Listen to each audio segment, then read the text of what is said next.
Abandon de chantier, réalisation non conforme au cahier des charges, non-respect des délais contractuels, tels sont les mots qui minent généralement l'exécution des projets du programme d'investissement public PIP au Bénin.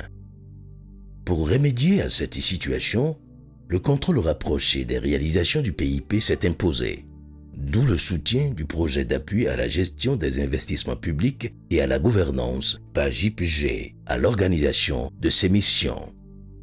L'appui au suivi rapproché des chantiers du programme d'investissement public et du programme d'action du gouvernement relève de la composante numéro 1 du PAGIP-G. Cette composante qui est intitulée « Améliorer l'efficacité et l'efficience dans le cycle de gestion des investissements publics » en sa sous-composante 1.3 qui concerne la mise en œuvre des projets. L'intérêt du PAGIP-G pour cette intervention est parti des constats relevés par le diagnostic du système de gestion des investissements publics dans notre pays. Ce diagnostic avait établi que les missions de suivi des projets étaient irrégulières et comprenaient rarement les planificateurs et les évaluateurs du ministère en charge de la planification. En outre, il faut noter que dans le passé, les modalités de suivi des investissements publics ne permettaient pas aux décideurs de faire des ajustements au niveau stratégique, ni de prendre des mesures correctives urgentes et appropriées au niveau du projet.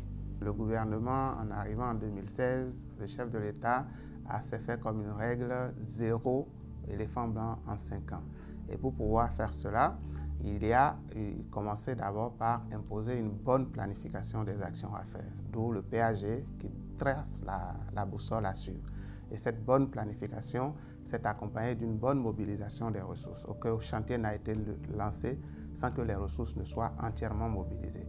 Et il a été mis en place un bon comité de suivi qui était composé aussi bien du ministère du Développement, de la Présidence et du ministère des Finances. Avec le soutien du PAGIP-G et sous le leadership du ministre du Développement et de la Coordination de l'action gouvernementale, des équipes conjointes sont déployées régulièrement sur le terrain. Elles ont pour mission de constater l'état d'avancement des chantiers, des projets et programmes de développement, vérifier le niveau d'exécution et apprécier les difficultés éventuelles afin de proposer des solutions adéquates. Le PAGIP-G a apporté une assistance technique et beaucoup de logistique à l'organisation des visites conjointes trimestrielles de chantier par la direction compétente du ministère en charge du développement, les ministères sectoriels, les structures décentralisées et les unités d'exécution des projets. Au niveau du ministère du Développement, il y avait la direction de suivi du PIP, DGPCIP, des projets d'investissement public.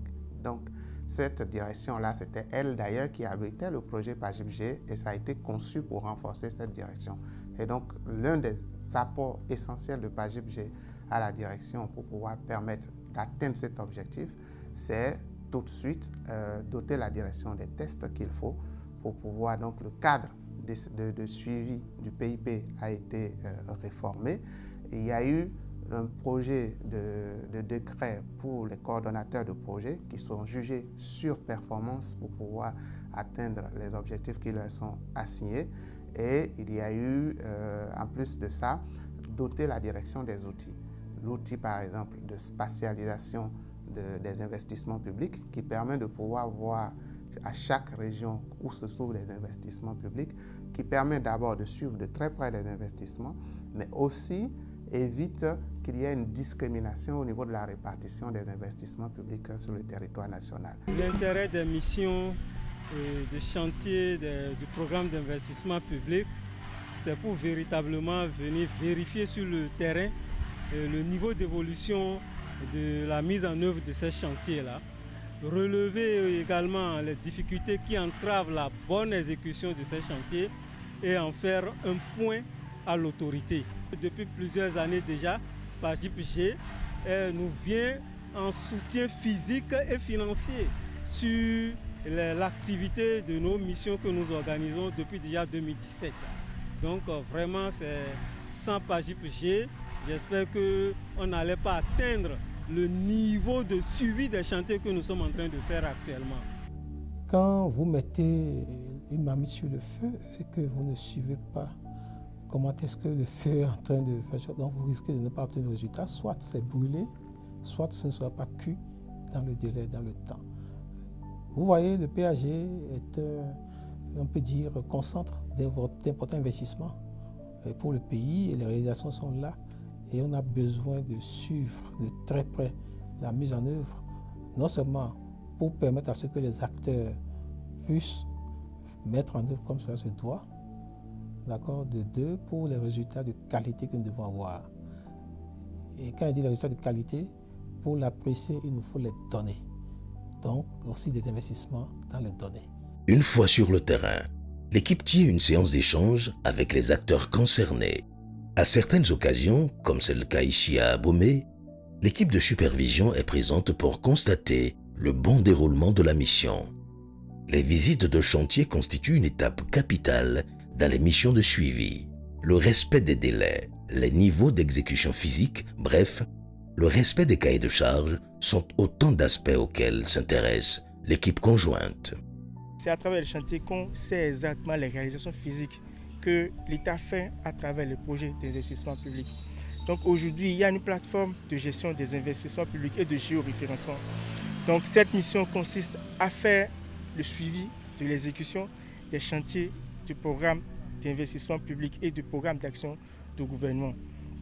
Donc ce qui fait que déjà, avec cette plateforme, on sait déjà le nombre de chantiers qui existent sur toute l'étendue du territoire. Aujourd'hui, pour cette année 2021, il y a environ 4800 chantiers.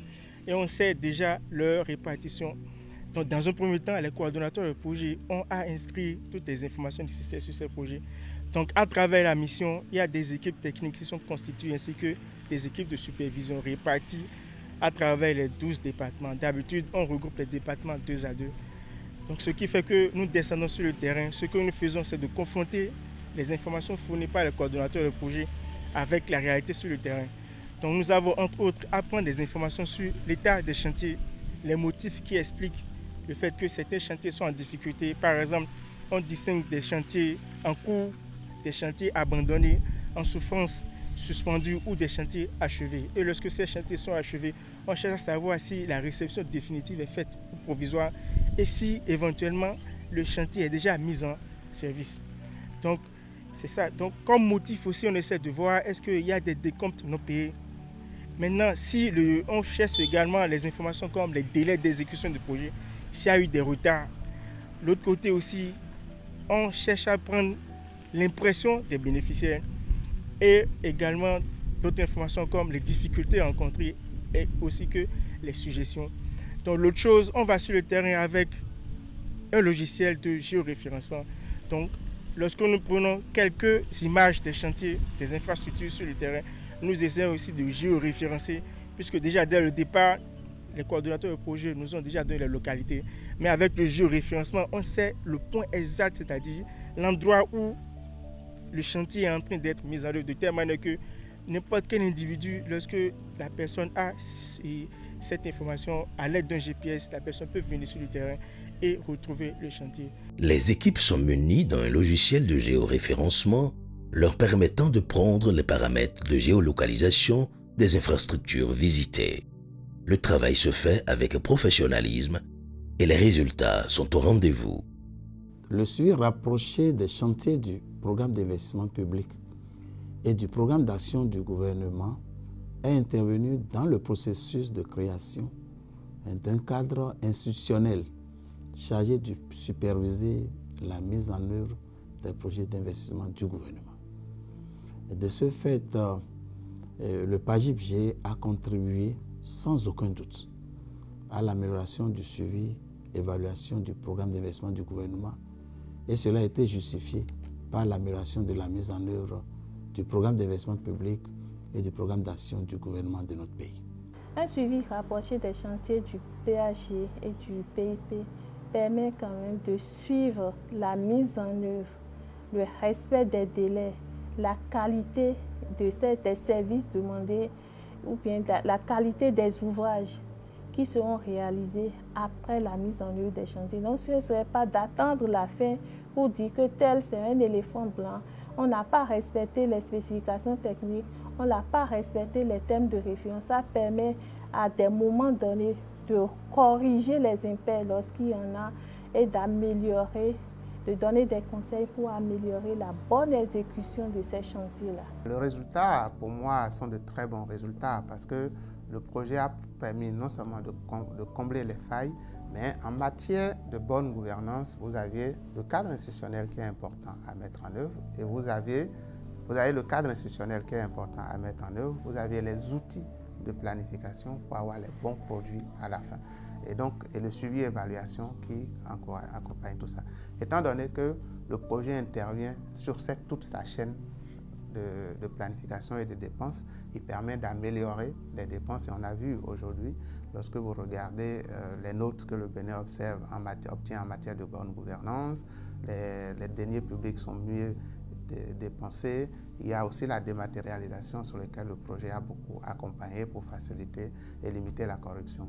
Et donc le projet a, en 5 ans, apporté beaucoup en matière de bonne gouvernance et a permis aujourd'hui à les mérites que l'on peut dire est un peu responsable aussi des mérites du Bénin aujourd'hui et l'image que le Bénin présente au niveau international en matière de bonne gouvernance et de la gestion des deniers publics.